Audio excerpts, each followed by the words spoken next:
د باتورانو کور دا د باتورانو. د ننګرهار مرستیال والي مولوي غلام رحمان حیدري د یو شمېر مسؤلینو په ملتیا له نجم الدین اخندزاده دارالعلوم د هغه زیارت او جامع جومات څخه لیدنه وکړه. مرستیال والي د غراز د اخندزاده سیمې له قومي مشرانو، علما کرامو او مخورو سره هم وکتل چې هغوی د سړکونو، سرپناه، اوبو مدیریت، کرنې، روغتیا او د دوی سیمه په بشپړ ډول ناحیې کې د شاملولو غوښتنې وکړې. د ننګرهار سره رود ولسوالۍ اوسیدونکي وایي د ناوړه دودونو د مخنیوي په هکله د امیر المؤمنین حفظه الله له فرمان وروسته تر ډیره ولسونو غم او ښادۍ کې د ناوړه دودونو پالل پریښي دي.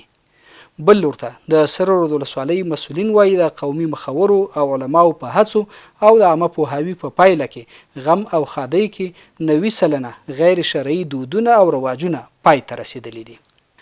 د ننګرهار سره رود ولسوالۍ د ښاروالۍ مسؤلین وایي تیر کال د 6.5 میلیونه افغانیو په لګښت بیلابیلې رغنیزې پروژې ترسره کړي دي.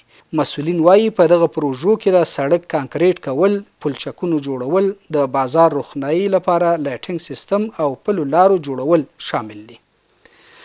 او ننګرهار ته له پاکستانه تازه راستون شوی ننګیال ماما وایي تیرې څو میاشتې چې څومره په ډاډه زړه ژوند کړی د پاکستان په ټول عمر کې دومره آرام نه دی احساس کړی.